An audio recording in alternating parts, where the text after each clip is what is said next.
A paz do Senhor a todos os irmãos aí que usam as revistas da Central Gospel. Nós estamos aí ajudando os irmãos, vamos comentando, colocando os slides lá no Slide Sheet, que são muito bons para você acompanhar a lição e até usar o PowerPoint, né?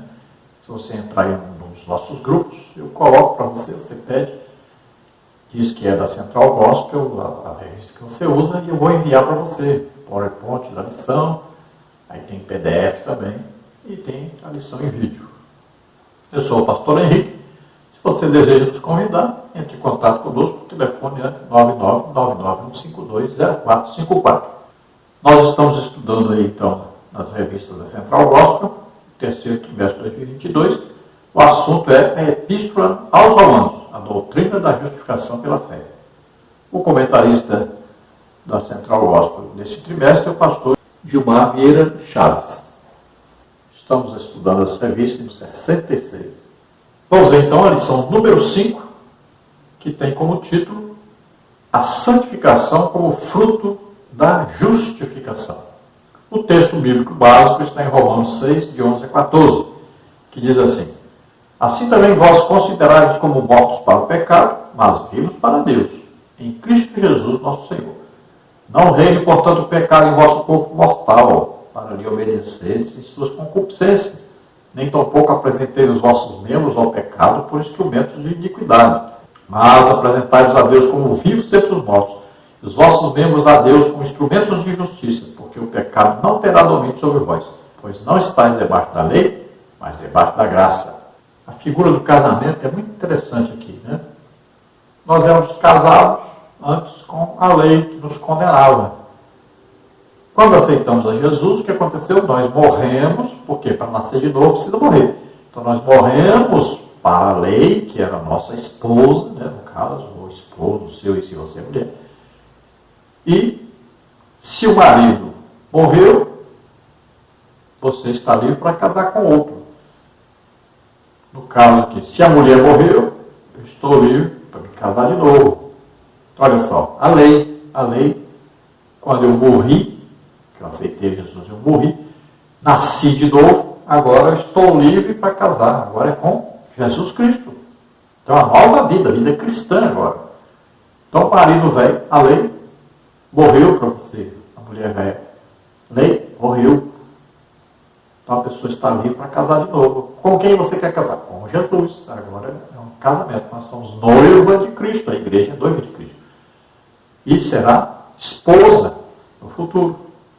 Então, se nós estamos agora em Cristo, somos cristãos, nós não podemos mais viver o pecado, porque não reina em nós mais a lei do pecado, não reina sobre nós mais o pecado, a semente do pecado não está em nós mais. Antes, o que acontecia? O pecado habitava em nós. E agora? O Espírito Santo que habita em nós agora. Então, nós não podemos viver na prática do pecado mais. Então, nós não podemos obedecer às concupiscências do pecado. O que é concupiscência? Não é ciência, é ciência. Concupiscência. O que é isso? É ambição, desejo carnal, desejo do pecado. Então, nós temos que nos apresentar diante de Deus como vivos diante de mortos. Então, as pessoas que não querem Jesus estão mortas para Deus. Estão mortas em seus pecados, seus delitos. Né? Estão vivendo debaixo da lei que os condena. Nós não, nós estamos vivos para Deus. Mortos para o mundo, para o pecado. Agora, vivos para Deus. O pecado não tem mais domínio sobre nós. Lembre-se disso. Você não pode viver mais na prática do pecado. O pecado não tem mais poder sobre nós. Não fique botando culpa em Satanás, botando culpa em Adão, nada disso. Você agora tem o Espírito Santo para te ajudar a vencer o pecado. Portanto, lute e vença o pecado. Nós não vivemos mais debaixo da lei, agora estamos na graça. Temos o Espírito Santo vivendo em nós e nos ajudando. O texto da lição está em Romanos 6, 23. Porque o salário do pecado é a morte, mas o dom gratuito de Deus é a vida eterna por Cristo Jesus, nosso Senhor. Então veja, se você trabalha, você merece um salário. É um prêmio pelo seu trabalho. Você merece. Né? E aí é merecimento. Então quem peca merece o quê? A morte. O salário do pecado é a morte. Então tem um pagamento pelo pecado cometido. Então a justiça de Deus diz que esse pecado, ele tem um juízo sobre ele. E o juízo é morrer na cruz e ir para o inferno depois do lago de fogo e enxofre. É o juízo sobre o pecado. Agora o dom gratuito, olha só, o dom agora é o que? É dádiva, é dado sem merecimento, é um dom, é dado. Não custa nada para nós, é gratuito. Não nos custou nada, não nos fizemos nada para ganhar esse presente, esse dom. Então, o dom gratuito de Deus é o quê? É a vida eterna, Ele nos dá a vida eterna. Agora, fazendo o quê? Crendo em Jesus Cristo, através de Jesus Cristo. Então, o dom gratuito de Deus é a vida eterna por Cristo Jesus. Nós só alcançamos a vida eterna por causa do sacrifício de Jesus. É nos convertendo a Deus, crendo no sacrifício de Jesus. Então nós entramos para essa graça através da fé, no acreditar. Agora os comentários aí da nossa lição, a palavra introdutória. O processo da santificação inicia-se quando a pessoa é transformada pelo poder do Evangelho, o qual Paulo prega e renasce para viver em novidade de vida. Romanos 6,4. É exatamente nesse ponto que se inicia a grande aventura individual de morrer para o pecado e viver para Deus. Uma condição indispensável à santificação, assim como à salvação eterna. Romanos 6,11. Então veja bem, a da santificação ela tem aí 3 fases. Né? Olha só, você aceitou Jesus como Senhor e Salvador, agora.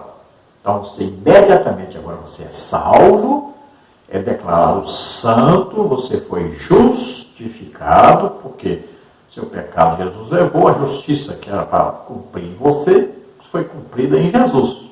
O juízo de Deus não veio sobre mim, veio sobre Jesus. Então, eu agora aceitando isso, crendo nisso, olha só, eu recebo a salvação, o perdão, agora eu sou filho de Deus. Agora a santificação posicional, é agora, eu recebo agora. Então sou declarado santo, por isso que Paulo diz, que está escrevendo aos santos da igreja e tal. Santo não é aquele que morreu, igual aí os católicos acreditam, né? Santos são aqueles que se converteram ao Evangelho, aceitaram Jesus como o único Salvador e Senhor. Então, declarado santo. Então, a santificação é posicional. Agora, nós temos a vida cristã pela frente. E nós vamos combatendo o pecado e vencendo. Então, nós vamos nos santificando agora. Quem é santo, santifique-se mais ainda. Olha aí. Buscar a paz com todo é a santificação, sem a qual ninguém verá o Senhor. Esta é a vontade de Deus, a vossa santificação. Olha só. Então nós vamos nos santificar. O que é santificar? É nos separar para Deus. Nos separar para uso exclusivo de Deus. Nos separar como morada de Deus na terra. Templo do Espírito Santo. Habitação do Espírito Santo. Então nós vamos santificar nosso quê? Corpo, alma e espírito. Essas 3 partes do ser humano têm que ser santificadas, separadas para Deus. Então, para você separar para Deus, você tem que sair do pecado, afastar o pecado, combater o pecado. Viver para Deus e com Deus, em comunhão com o Espírito Santo. E existe a santificação, que é a futura, gloriosa. Então tem a santificação perfectiva. Ou seja, quando houver o arrebatamento da igreja, nós somos arrebatados, então nós viveremos agora uma santificação perfeita. Agora não tem mais nenhum corpo para atrapalhar. Veja só, nós estaremos com um corpo glorioso e depois do arrebatamento ninguém peca mais. Aí uma santificação gloriosa, santificação eterna, né? Perfeita. O tópico 1 da nossa lição diz, mortos para o mundo e vivos para Deus, Romanos 6, 3 a 11. No tópico 1, subtópico 1, o batismo na morte de Cristo. Quando Cristo morreu, ele incluiu em sua morte todos os que o receberiam como Salvador e Senhor. Em Romanos 6, 3, Paulo diz, porventura ignorais que todos nós que fomos batizados em Cristo, fomos batizados na sua morte? O apóstolo está utilizando aqui um recurso chamado pergunta retórica, cujo objetivo real, mesmo sendo elaborado como interrogação, é afirmar categoricamente que, pelo batismo, não o batismo em águas, mas o batismo de imersão no corpo espiritual de Cristo, o salvo adota uma nova vida como partícipe na morte e ressurreição do Filho de Deus. Aquele que se encontrou com Cristo não está mais dominado pelo pecado, pois o Espírito de Deus vive em seu interior. A nova natureza será caracterizada por um viver baseado na santidade. No trecho inicial de Romanos 6,4, Paulo declarou, de sorte que fomos sepultados com ele pelo batismo na morte. Nesse caso, o que se destaca não é a questão doutrinária do batismo, mas sim o atual e profundo relacionamento do cristão com a morte e o sepultamento de Jesus, que é simbolizado pelo batismo físico por imersão, Romanos 6,5. Então veja só, você assistiu o batismo nas águas, é interessante, né? Porque você vê a pessoa, ela é mergulhada debaixo da terra. Se você tirar uma foto do mundo, ela não está no mundo, ela morreu, foi sepultada. Quando ela sai da água, ela está dizendo, eu estou ressuscitando agora para uma nova vida. Agora eu sou cristão. As coisas velhas passaram, tudo se fez novo. Agora eu vou viver uma vida como cristão, uma vida nova agora.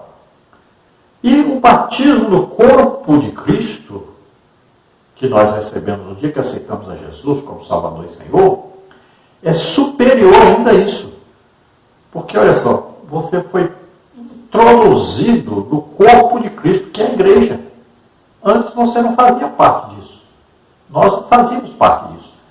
Então, quando nós aceitamos a Jesus como Salvador e Senhor, somos declarados justos, santos, salvos, filhos de Deus. Agora, o que o Espírito Santo faz? Nos introduz no corpo de Cristo.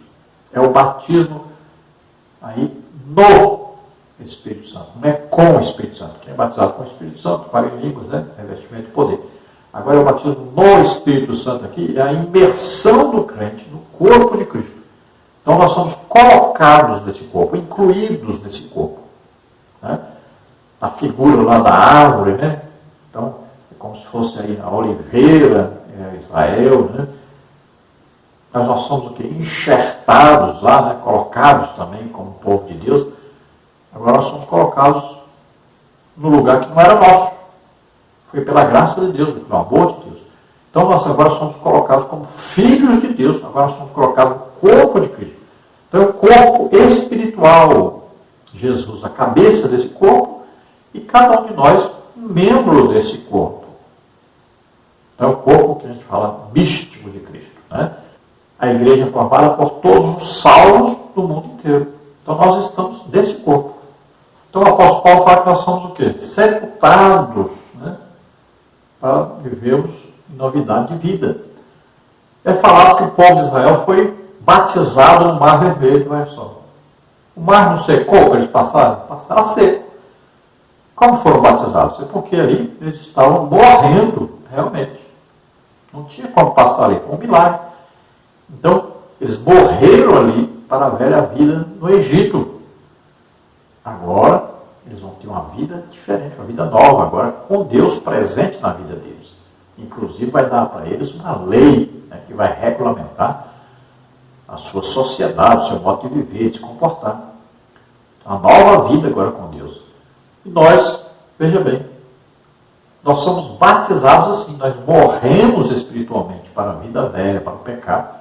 Começamos, ressuscitamos com Cristo para uma vida nova. No subtópico 2 agora, a união do salvo com Cristo. Em Romanos 6,5, na primeira parte do versículo, Paulo trata da união do salvo com Cristo.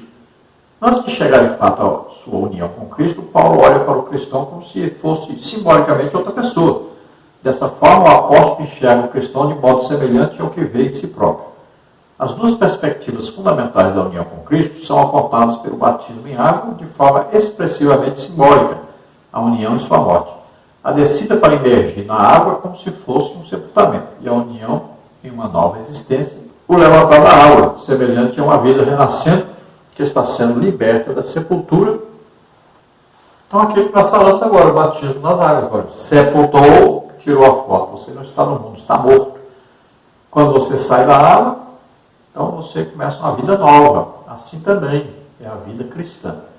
Nós somos sepultados. Por quê? Quando aceitamos Jesus, nós morremos para o pecado, morremos para a vida velha, morremos para o domínio da lei e do pecado sobre nós. Agora, renascemos, né? Ressurgimos. Quando você saiu da água, é um simbolismo. Então você agora saiu da vida velha, saiu lá do caixão, da morte que estava. Agora você ressuscitou para uma vida nova, ressuscitando com Cristo agora, para uma vida espiritual, uma vida de intimidade com Deus. É uma vida com Jesus. Agora você conversa com Jesus, você fala, pergunta, pede, reclama, tudo é com Jesus. Agora você vai falar com Jesus o dia inteiro. Então Jesus passa a ser o quê? O nosso amigo íntimo a partir daí. Ainda no tópico 1, mortos para o mundo e vivos para Deus. Tópico 1, subtópico 3, a vida do salvo com Cristo. Em Romanos 6, na parte inicial do versículo, destaca-se a expressão que o nosso velho homem. Essa locução é um simbolismo empregado especificamente por Paulo, cujo significado é a antiga natureza carnal da pessoa antes de conhecer a Jesus. Este homem é denominado de velho, pois a sua vida anterior é confrontada com a nova vida cristã, que se transformou atualmente na nova manifestação do seu ser. A pessoa salva deve focalizar sua vida diária na profunda dinâmica de identificação com o Senhor Jesus e em todas as implicações que essa identificação representa. Olha, sabendo isto, que o nosso velho homem foi com ele crucificado, para que o corpo do pecado seja desfeito, a fim de que não sirvamos mais ao pecado. Porque aquele que está morto está justificado do pecado. Então Paulo fala aí sobre, olha, novidade de vida para aquele que nasceu de novo. E está falando aí do velho homem, aquele que não tinha nascido de novo ainda. Então o velho homem, aquele que nós éramos antes de aceitarmos a Jesus, de ouvirmos o Evangelho e crermos, sermos salvos. Então esse velho homem, ele morreu. Quando Jesus morreu na cruz, esse velho homem morreu ali na cruz, em Jesus. Então quando Jesus morre e ele ressuscita, agora ele está no corpo e é transformado em um corpo glorioso. É um corpo que não vai mais ser sujeito ao pecado. É uma nova vida agora. Então Paulo está dizendo que nessa nova vida que nós temos, nós também devemos ter aí uma nova vida onde esse pecado que antes nos condenava não tenha mais força, não tenha mais vitória sobre nós. Então aquele corpo que desejava pecar, que todo o tempo estava buscando a satisfação própria e tinha desejos pecaminosos, então esse corpo agora vai ser dominado totalmente, de tal forma que ele vai se comportar como um defunto agora. O pecado vai chamar e esse corpo agora não vai ouvir, não vai atender ao chamado do pecado. Então nós nos comportaremos tanto como um morto para o pecado, que de maneira nenhuma nós serviremos novamente a esse pecado. O pecado era o senhor, como se fosse um senhor de escravos, que dominava o seu escravo. Então esse pecado acabou quando nós nos convertemos. Ele não tem mais domínio sobre nós, ele não é senhor nosso mais. Agora ele vai tentar ser? Vai tentar ser. Vai nos convidar, nos chamar, nos tentar atrair de toda forma. Então nós vamos o quê? Nos comportar como mortos para esse pecado. Quando ele vem, acha morto. Morto, se você bater nele, ele não revida. Se você o xingar, ele não vai xingar você. Imagina, no defunto, você chegar lá e xingá-lo de tudo quanto é nome, der murro nele, ele vai fazer alguma coisa? Nada. Você pode botar um cigarro na boca do morto, ele vai fumar esse cigarro? Não vai.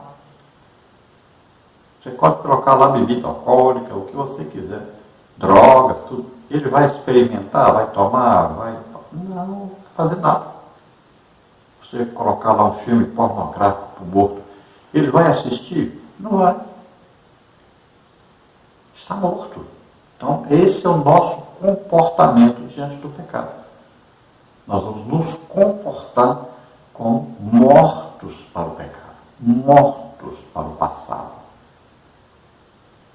Então, o pecado não terá domínio sobre nós. Nunca mais o pecado nos dominará. Principalmente por quê? Porque nós temos o Espírito Santo morando em nós. E o Espírito Santo vai nos ajudar a vencer este pecado. Nós estamos vivendo num tempo onde as pessoas andam pregando, ensinando, como se o crente pudesse viver aí pecando todo dia. Eles falam logo, você não peca não? Veja só. As pregações, os ensinos que nós temos ouvido são coisas absurdas. Liderança vivendo na prática do pecado. Não é porque de repente cometeu um pecado, alguma coisa. De repente aconteceu. Não. Estão vivendo na prática do pecado. Isso é terrível. E não está de acordo com a palavra de Deus. O pecado é do diabo. Nós não podemos ficar dando lugar ao diabo. Então nós podemos vencer o pecado. Nós temos tudo para vencermos. Então temos que lutar, temos que resistir. Mas para isso temos que estar o quê? Em comunhão com Deus. É assim que ensina a palavra de Deus. Olha, sujeitai-vos, pois, a Deus. Primeiro é se sujeitar a Deus. Olha aí, orando sempre, estudando a palavra de Deus, jejuando, evangelizando. Isso é se sujeitar a Deus, se sujeitar à palavra de Deus, obedecer a Deus. Estamos em comunhão com Deus. E aí diz, olha, sujeitai-vos, pois, a Deus. Agora você já está sujeito a Deus, está em comunhão com Deus, então resisti ao diabo, e ele fugirá de vós. Olha, abstende-vos, fugir de toda aparência do mal. Você viu que é um pecado que vai fazer você cometer pecado? Então, fuja disso. Temos que lutar e temos que vencer o pecado. É nossa obrigação. No tópico 2, características da santificação do cristão. Romanos 6, de 12 a 19. Tópico 2, subtópico 1. A santificação acontece a partir da justificação. A palavra santificação, do grego agiasmos, tem o significado de consagrar, tornar santo, apartar-se do pecado, para que haja profunda comunhão do salvo com Deus. Paulo afirmou, porque aquele que está morto está justificado do pecado. Romanos 6, 7. Ao ser destacado do texto a expressão está justificado o pecado, ela pode ser literalmente traduzida no grego por liberto está do pecado. Em outras palavras, o significado de justificado ou liberto é a absolvição do pecado. Então a palavra aí, santificação, quer dizer o quê? Separação. Então nós somos separados. Olha lá. Você foi separado para o ministério. O que é isso? Tem 300 pessoas na congregação. Você foi separado e agora você vai ser um líder de um departamento, ou vai ser um obreiro. Então você foi separado dos demais. Olha aí. Então isso significa separado. Então nós estávamos lá no mundo, estávamos lá em situação de pecado, de condenação. Deus agora nos separou. Olha só, para você é separado como filho de Deus, para uso exclusivo de Deus. Olha, você vai orar para uma pessoa, vai ungir a pessoa com óleo. Então você vai separar essa pessoa dentre as demais. Você vai trazer essa pessoa e vai ungir com óleo. Olha, essa pessoa está separada das demais agora. Você está separando ela para ungir com óleo. Assim também nós. Então nós somos separados. E nós vamos nos separar sempre para sermos usados por Deus, para estarmos sempre em comunhão com Deus. Vamos ficar separados do pecado. Vamos combater, lutar e vencer esse pecado. Não é separado das pessoas, mas é separado do pecado, da condenação. Então nós somos separados para Deus, para uso exclusivo de Deus, para vivermos no corpo de Cristo agora. Então Paulo disse, agora nós estamos mortos para o pecado. Olha aí, o pecado chega, para ele ter oportunidade, ele precisa achar alguém que vai prestar atenção nele, vai dar atenção a ele, que vai chamá-lo, vai se abraçar com ele. Mas nós estamos, quando ele chega, encontra nós o quê? Mortos para o pecado. Não adianta ficar convidando. Volta aqui, cigarro, cerveja, prostituição. Você, nem aí, eu estou morto para o pecado. Não adianta, eu não vou ceder. Eu estou com Jesus, em comunhão com Deus, e não vou cair nessa. Tópico 2, subtópico 2, a santificação impede que o pecado domine a vida do cristão. Paulo afirmou, não reine, portanto, o pecado em vosso corpo mortal. Romanos 6, 12a. Ele revelou que o pecado age por intermédio do corpo. Isso significa que, mesmo salvo, o cristão ainda tem uma natureza pecaminosa com a qual ele precisa lutar. E esse combate se dá no ambiente e pela instrumentalidade do corpo. A atitude do corpo é regulada pela mente. Para que as ações do corpo possam ser modificadas, o ser humano é convocado à santificação da mente. Paulo diz isso claramente mais adiante em Romanos 12, 1 e 2. Então veja, a santificação é que vai fazer com que nós não caiamos mais no pecado. Então nós vamos nos separar para Deus e isso vai impedir que o pecado nos atinja, que o pecado nos domine. Nós não podemos mais viver na prática do pecado, não tem jeito. Como é que alguém que pertence a Deus vai viver na prática do pecado? Não tem jeito. Quem vive na prática do pecado é do diabo, não é de Deus. Então Paulo diz, não reine em vosso corpo mortal o pecado. Ele não pode ter domínio mais sobre nós. Nós não temos mais a semente que veio lá de Adão, do pecado vivendo em nós. Não pode mais o pecado dominar. Então nós não vamos aceitar o reinado do pecado mais. Nós vamos lutar, vencer, destruir, impedir, resistir, né, em comunhão com Deus, ou em santificação. Né? Primeiro o quê? Se aproxime de Deus, depois o quê? Resista o diabo e ele foge de você. Então João vai explicar essa concupiscência aí, como é que o pecado entra no crente. Como é que Jesus foi tentado por Satanás? Olha lá, concupiscência de quê? Olha o que João diz aí. Porque tudo que há no mundo, a concupiscência da carne, a concupiscência dos olhos e a soberba da vida, não é do Pai, mas do mundo. Então veja, o que é concupiscência? Desejo pecaminoso. Então ele vem o quê? Vai entrar, o pecado tenta entrar através de primeiro de quê? Da carne, do corpo. Olha lá.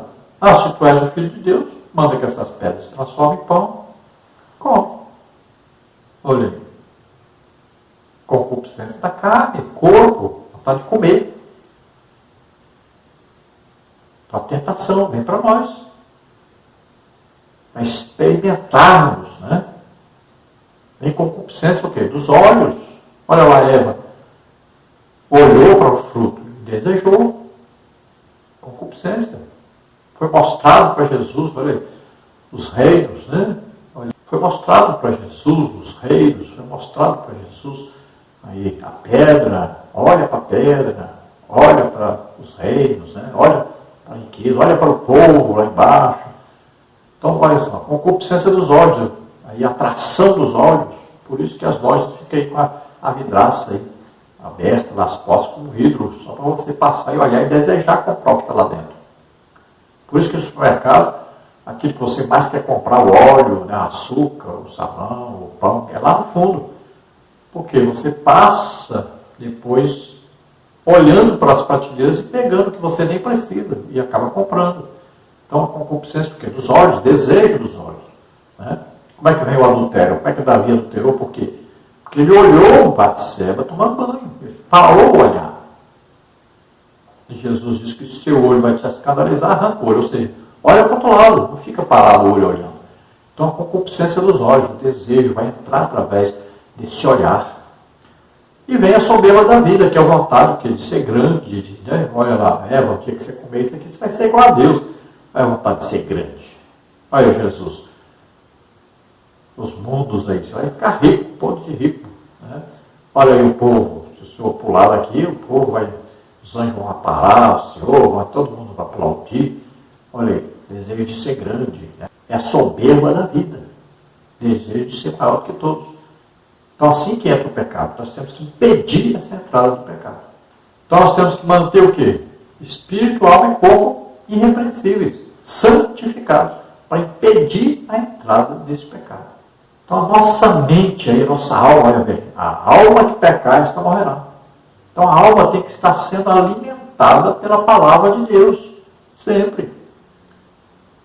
E o Espírito? Como é que alimenta o Espírito? Na oração, orando, ore todo dia, ore muito, pelo menos 1 hora por dia. E o corpo? O corpo você não alimenta, o que você faz é tirar o alimento dele, é jejum. Então, olha só, jejum, oração, leitura da Bíblia. Isso fortifica o crente. No tópico 2, agora, no subtópico 3, a santificação torna o salvo obediente e servo da justiça. A expressão obedecer-te de coração, que é encontrada em Romanos 6,17, também pode ser traduzido por nos tornastes obedientes, que significa, nessa circunstância, a justificação pela fé que precisa levar o cristão a parecer-se mais com o Senhor Jesus a cada dia. Esse processo é chamado de santificação. Um dos principais aspectos da santificação na vida do salvo é a prática da obediência a Deus e a sua palavra. O cristão deve praticar atos de justiça, obedecendo ao Senhor e a sua vontade, o que conduzirá o salvo à santificação. Então veja que agora nós vamos obedecer a Deus, nos submeter a Deus. Vamos nos tornar o quê? Servos de Deus. Veja bem, antes nós obedecíamos ao pecado, éramos conduzidos, dirigidos, muitas vezes até obrigados. Mas agora nós servimos a Deus, obedecemos a Deus. Nós queremos agradar sempre a Deus agora. Então, quanto mais nós nos santificarmos, né, nos separarmos para Deus, vamos agradar mais a Deus, mais unidos a Jesus vamos ficar, mais em comunhão com o Espírito Santo vamos ficar, e vamos passar a ser o quê? Conduzidos, dirigidos agora pelo Espírito Santo. Essa fé em Deus, acreditar na palavra de Deus, obedecer a palavra de Deus, isso vem o quê? Sempre nos trazendo a justificação. Então, cremos em Deus, ouvimos a palavra de Deus, a pregação do Evangelho, cremos e recebemos o Espírito Santo, recebemos a salvação. Olha, somos salvos pela graça de Deus mediante a fé. Então precisa da fé, você precisa acreditar. Então, para ser salvo, acreditar na pregação do Evangelho. E para ser santo, acreditar no que a Bíblia diz e submeter a esta palavra. Obedecer. Aí a justificação vem e o processo de santificação vai cada dia crescendo mais. No tópico 3, agora, o pecado e a graça de Deus. Romanos 6, 5, 21 a 23. No subtópico 1, o pecado destitui o homem da glória de Deus. A graça assemelha-o a Cristo. A Bíblia afirma que o pecado afasta o homem de Deus. Um dos mais conhecidos textos sobre esse conceito está em Romanos 3, 23. Porque todos pecaram e destituídos estão da glória de Deus. O fato é que o pecado impede a comunhão entre o homem e Deus, porque Deus é absolutamente santo. Em Romanos 6, 5, Paulo mostra o resultado da graça de Deus. A metáfora que o apóstolo usou revela que a locução plantados juntamente também pode significar no grego enxertados. A ideia do texto traz uma oportuna ilustração. Assim como um cirurgião consegue tirar um órgão vital de alguém e implantá-lo em outra pessoa, de maneira semelhante o divino cirurgião pode implantar a vida de seu filho Jesus em um ser humano que foi justificado. Então veja que a vida de Jesus vem para o crente, é implantado no crente. E através de quê? Do Espírito Santo. Quando o Espírito Santo vem morar em nós, o Espírito Santo é Deus. Então Jesus vem morar em nós. Olha, Jesus diz, viremos para ele, faremos morada nele. Ele não diz só o Espírito Santo, mas quando ele diz que o Espírito Santo vem, e ele está dizendo, olha, viremos. Então, Deus Pai, Jesus o Filho, o Espírito Santo é Deus. Então, olha só, Jesus está morando em nós. Ele foi implantado, enxertado, colocado, introduzido em nós, através do Espírito Santo. Por isso que muitas vezes fala assim, ao Espírito de Cristo. Então, por quê? Deus é um só. Pai, Filho e Espírito Santo é um Deus só. Então, é Deus que mora em nós. Então, tópico 3, subtópico 2, diz, o pecado envergonha, a graça produz honra. Toda a argumentação sobre o pecado, que vem desde o versículo 12 do capítulo 5, é agora concluída focalizando a graça de Deus. O versículo 22b de Romanos 6 revela isso. Tendes o vosso fruto para a santificação e, por fim, a vida eterna. Conforme mostra o texto, o cristão herda a salvação como fruto da graça de Deus, pois ele honra cada um que recebe a Jesus e busca santificação para, no final, dar a ele a vida eterna. Então veja que agora o resultado da presença de Jesus em nós, do Espírito Santo em nós, então com essa separação, essa santificação que nós fizemos para Deus, o que vai acontecer? Por fim vem o quê? A vida eterna com Deus no céu. Vem o quê? O arrebatamento. Nós estaremos para sempre com o Senhor. Então nós temos que manter o quê? Espírito, alma e corpo irrepreensíveis para a vinda do Senhor. Isso quer dizer o quê? Santificação. Corpo, alma e espírito. Aí nós vamos alcançar o quê? O arrebatamento. Estaremos para sempre com o Senhor. Então, a graça se manifestou, Jesus Cristo, vindo, vivendo como homem, levando nossos pecados sobre ele, morrendo na cruz, ressuscitando. Isso é a graça de Deus. Nós entramos a essa graça porque acreditamos na pregação do Evangelho, pela fé. A graça de Deus é Jesus, nós somos salvos pela graça.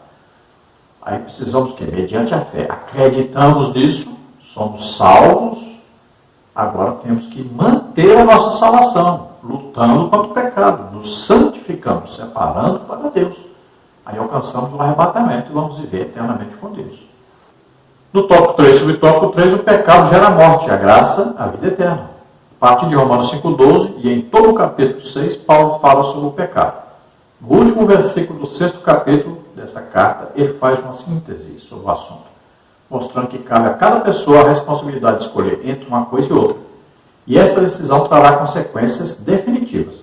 Ou a pessoa escolhe o pecado que gera morte eterna, ou decide-se pela graça de Deus, que resultará em vida eterna. No trecho inicial do versículo, Paulo diz, porque o salário do pecado é a morte. Romanos 6, 23a.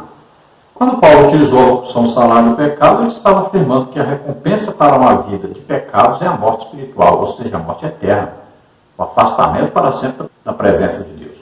Já o dom gratuito de Deus é a graça de Deus, que concede a vida eterna ao crente. Não há qualquer mérito humano no recebimento dessa imensurável dádiva do Senhor ao homem. Ela é fruto da graça de um ser extremamente amoroso e é recebida pela fé em Jesus. Então Deus nos deu o quê? O livre-arbítrio para escolher. Queremos Deus ou não? Queremos viver na prática do pecado ou na graça de Deus, lutando e vencendo o pecado? Nós é que temos que decidir. Então o cristão tem diante de si se realizar o que vai levá-lo, ou vai levá-lo para o inferno, ou vai levá-lo para o céu. Ou uma vida de pecado, de afastamento total de Deus, ou uma vida de combate ao pecado, de santificação, que vai levá-lo, vai conduzi-lo à vida eterna com Deus, com a morada na Nova Jerusalém. Não há qualquer mérito do cristão, foi pela graça de Deus que nós somos salvos. Então precisamos nos consagrar a Deus, vivemos exclusivamente para Deus. Conclusão, nesta lição foi visto que o cristão verdadeiro morreu com Cristo em sua morte substitutiva no Calvário. Assim ele está morto para o mundo e vive para o Senhor Deus. Nessa condição, além de uma vida vitoriosa no presente, ele estará preparado para a vida eterna, que futuramente irá desfrutar. A vida eterna é alcançada aqui pela graça divina e pela fé no sacrifício expiatório do Senhor Jesus Cristo na cruz. Então vivamos aí morto para o pecado, vivo para Deus. em santificação, em separação para Deus, para o uso exclusivo de Deus. Sempre lembrando, orando, jejuando, estudando a palavra de Deus. Vamos orar agora. Se você deseja entregar sua vida para Deus, faça agora, nós vamos orar por você. Se você está doente, está enfermo, vamos orar para que você seja curado. Pai, em nome de Jesus, te apresentamos essas vidas que se chegam arrependidos a Ti. Salva agora, Senhor, escreve seus nomes no livro da vida, concede a eles o Espírito Santo, ajuda o Senhor a se manter numa vida de santificação, de separação para Ti. Em nome de Jesus, enfermidade e doença, sai agora, em nome de Jesus, toca o Senhor deles e cura totalmente, em nome de Jesus. Glória a Deus, amém. A paz do Senhor a todos, Deus abençoe. Esperamos ter ajudado você.